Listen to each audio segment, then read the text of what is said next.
Without zoos, these animals would be extinct for the most part in a decade. Our mission is preserving species in their natural habitats. We do that in several different ways. One is by breeding endangered species that keep genetics alive and go to other zoos and animal parks.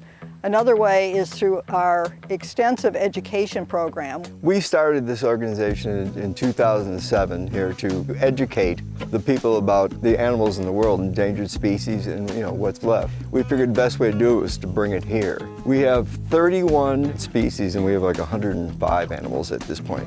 My passion has always been not only for horses but for cheetahs, and I wanted to go to Africa and see cheetahs in the wild and actually pet a cheetah. And so we went to the leading breeding facility in South Africa for cheetahs. We ended up buying a farm, but we decided we had this land here in Gainesville, Florida, and we were using it as a horse breeding and horse facility. And we said, we could do that here. And we felt like there was a need in North Central Florida for this kind of an educational facility. In 2008, we got our first animal, and it's just gone from there. It's really cool to see people see some of these animals for the first time. Sometimes it's a completely new species to somebody, or at least the first time they've seen one of these animals up close and personal. With every tour, there are people that say that they've heard things and learned things that they never knew before, because we only do guided tours given by professional zoologists. All of our zookeepers have zoology degrees, though that's really not required. The experience is the most important thing. I've been really fortunate the last several years to have a terrific staff. My job day to day is working with the team, the other zookeepers, organizing tasks that we have to do throughout the day, and ensuring that everyone's doing what they're supposed to each day as well, helping out any way I can if we have someone sick. Maybe our volunteers aren't here that day either. Just stepping in wherever I can to also help out with the team. It's such a welcoming environment. When I started, they were all very helpful. I wanted to be a veterinarian for the longest time, and so that's kind of what got it started. But now I actually want to graduate high school and then work here.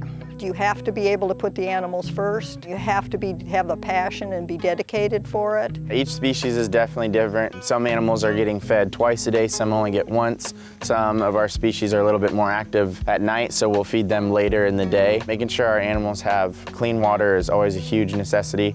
If someone's drinking a lot of water, just making sure they have enough of that and make sure it's filled before the end of the day. It's all about education, truly, especially the kids at a young age. We'll do field trips, like you said, over years, and there'll be a 6-year-old kid coming. They see Gator, Henry, and then they come back a year or two later with their family, and the kid will go, Mom, we gotta go see Gator. Let's go see Henry. And that stuff just makes me, I smile when I see the little kids come running up. I see them at 6, and then over the years, all of a sudden they're 18 and they're bringing their friends. That's one of the nicest things too. And because of the closeness that you can get to the animals, because of the individual stories that we have here, you do form that connection. He was born in India in 1981 when there was only 1,500 Indian rhinos left. Now there's like 3,500. From India to San Diego Wildlife Park, I spent 20 years there. Then he was at Fort Worth, Texas, Wichita, Kansas, and then they retired him 5 years ago, and they were looking for a facility in Florida. We were picked and chosen, and Henry's had 5 years of a really nice life, and he's a favorite of the Gainesville residents, plus everybody who comes to visit him from everywhere else. I love the animals. Just seeing happy animals, seeing healthy animals, being able to give them great lives, it's its own reward.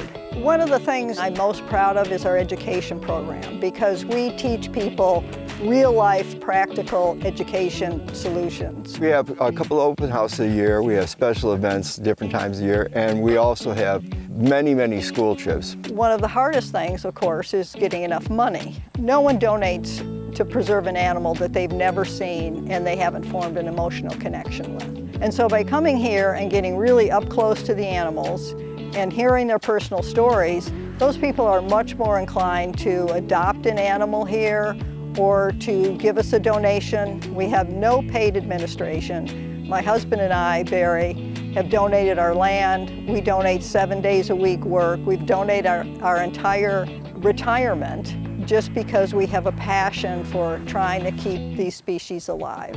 And if you'd like to donate to help out some of our animals here, you can go to carsonspringswildlife.org, and there's a donation form in there, and anything's accepted. They'll say, well, I can only donate $10 a month, and that's not going to do anything. Well, that's the opposite. First of all, it buys a bag of feed, or a couple bags of feed, or it feeds a tiger for a couple days. And then it inspires other people to do it. A good portion of our donations goes to wildlife programs in the countries of these animals' origins. We do as much as we possibly can in that regard and still take care of our own. We've been monthly donors since, I think, 2013. I highly recommend it. You can put your business name or your family's name or whatever on any of the enclosures, and it's a great feeling, and this is a local attraction. So why wouldn't you want, if you're a local business, you would want to support a local organization like this.